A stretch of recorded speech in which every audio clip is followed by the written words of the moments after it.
le pays fait un pas en arrière. Dans un pays où le peuple souffre d'un manque d'éducation politique, les élections sont une perte de temps. Dans le cas du Congo, il ne sera pas légitime celui qui aura organisé les élections dans les délais, ni aujourd'hui, ni demain. Le pouvoir appartient à ceux qui savent jongler. Il sera légitime celui qui aura restauré la paix et la sécurité sur l'ensemble du territoire. Ils facilitent le pillage des ressources par l'asservissement de leur peuple. Erreur. Bonjour, bienvenue dans ce deuxième numéro d'Afrique capable. Une chronique d'une Afrique qui peut encore et qui transcende traumatologie justifiée et dynamique défaitiste fertilisée dans les imaginaires des uns et des autres.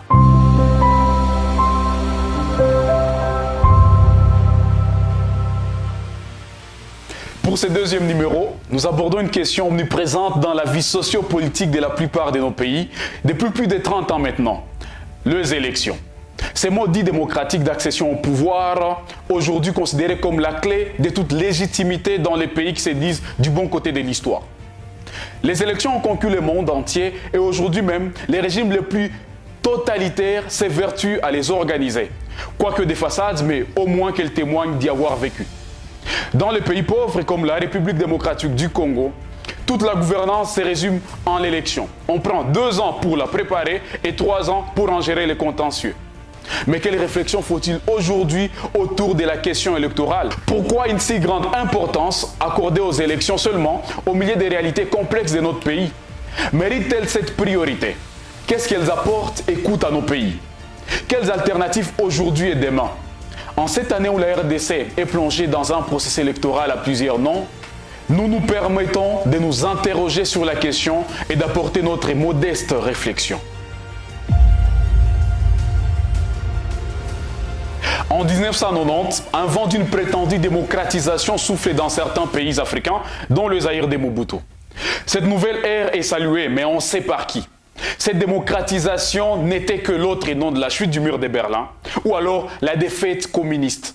Les régimes de dictateurs africains devraient alors enfin céder à une pression pour partager des soi-disant valeurs avec leurs nouveaux maîtres. Il n'était nullement question de démocratie. Il fallait redéfinir de nouvelles approches pour piller le pétrole, le minerai, la faune et la flore avec des régimes légitimés par des élections, quelles qu'en soient les conditions misérables de leur peuple. On sait aujourd'hui qu'il n'y avait rien de démocratie.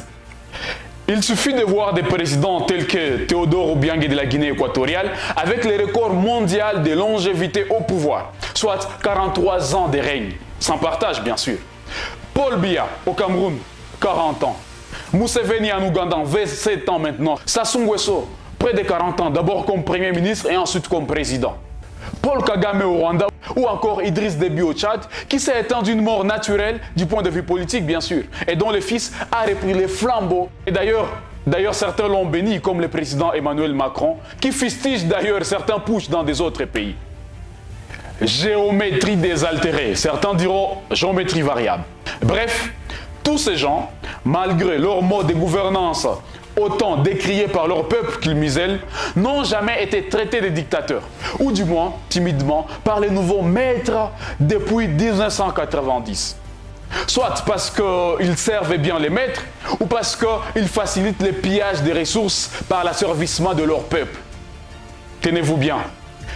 Tous ces gens organisent des élections, régulièrement d'ailleurs, avec des résultats qui frôlent parfois une note de fin d'année à l'école primaire. 98% des suffrages pour certains, comme pour renouveler sur le brasier leur légitimité extérieure.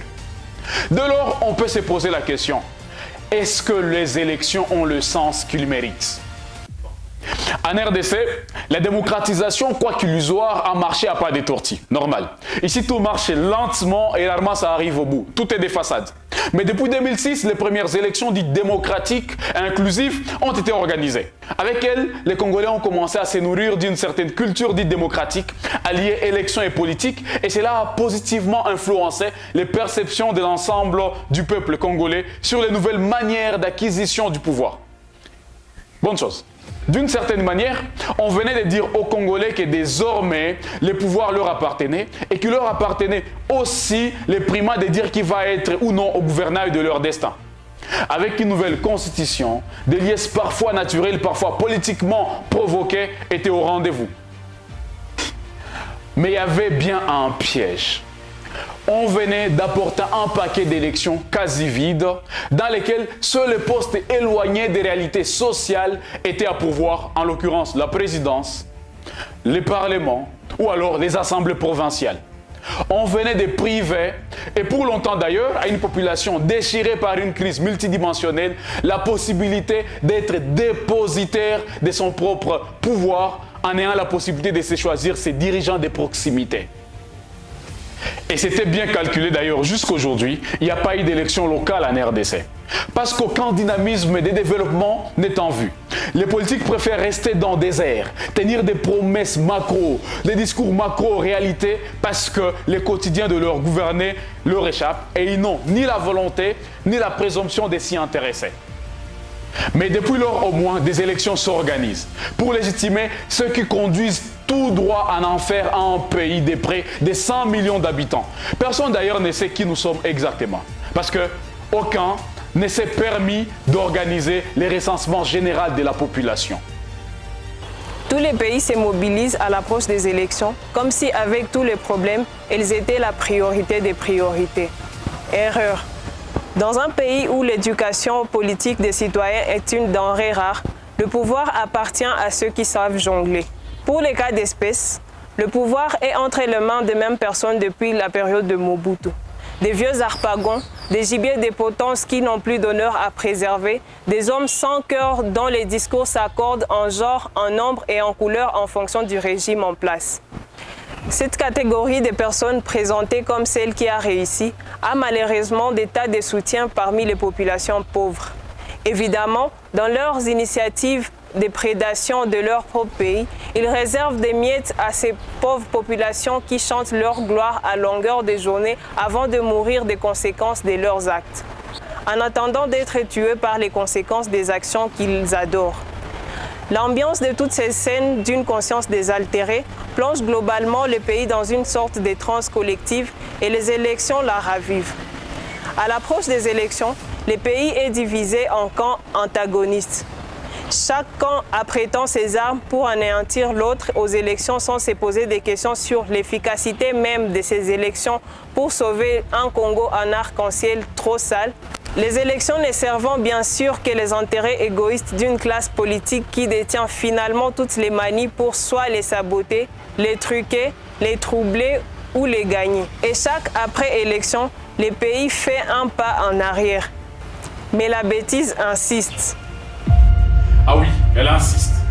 Dans un pays avec une crise économique qui ricane, un pays dont une partie du territoire est occupée, un pays sans classe moyenne, avec un système éducatif aux abois, un système judiciaire nauséabond, une machine administrative pitoyable. Les élections, dites-moi, les élections sont-elles vraiment prioritaires?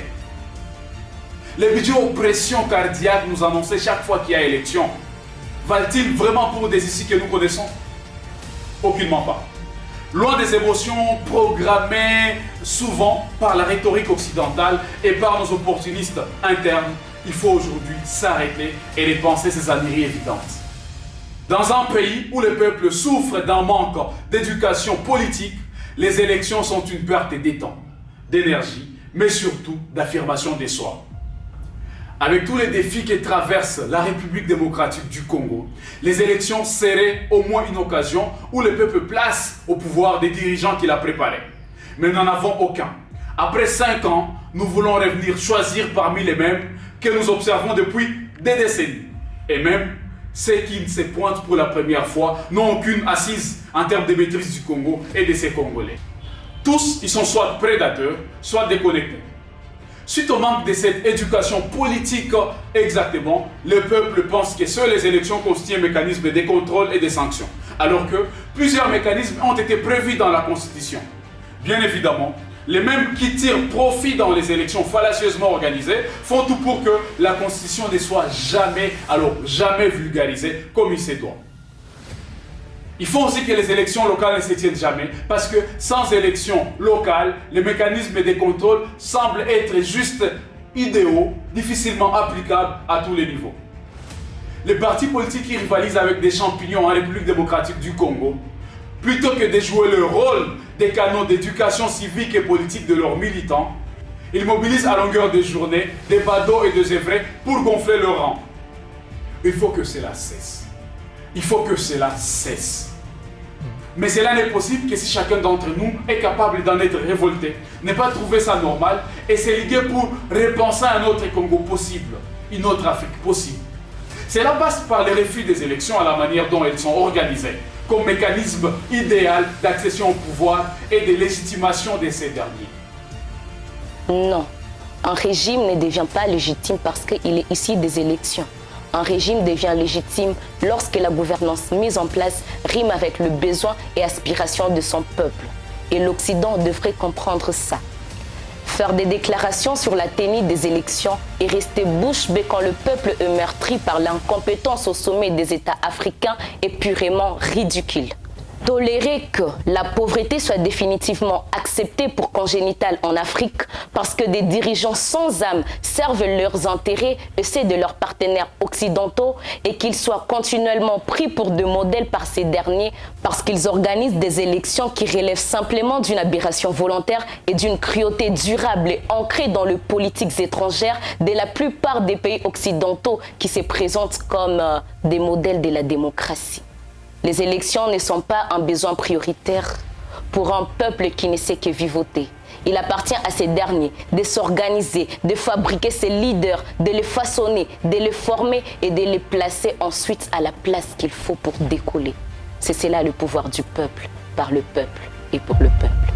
Dans les cas du Congo, il ne sera pas légitime celui qui aura organisé les élections dans les délais ni aujourd'hui ni demain. Il sera légitime celui qui aura restauré la paix et la sécurité sur l'ensemble du territoire. Celui qui aura relancé l'industrie agricole. Celui qui aura réformé les systèmes sanitaires et éducatifs. Celui qui aura assaini les systèmes judiciaires. Celui qui aura mis fin à une corruption déshumanisante et désormais enseigne du Congo. Bref, c'est lui qui aura remis au Congo sa grandeur et à ses enfants la joie effective de vivre dans un pays dont ils profitent réellement.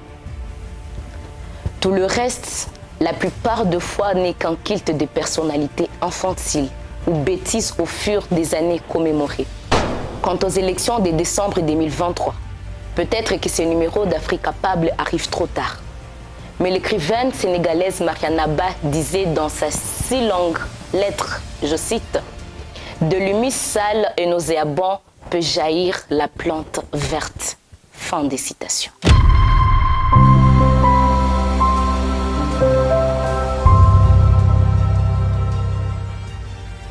C'est la fin de nos deuxièmes numéros de l'Afrique capable. Afrique capable est un projet média qui consiste en une analyse critique, imbibée de pertinence et de lucidité sur des questions essentielles et existentielles de la vie socio-politico-économico-culturelle de l'Afrique et du Congo.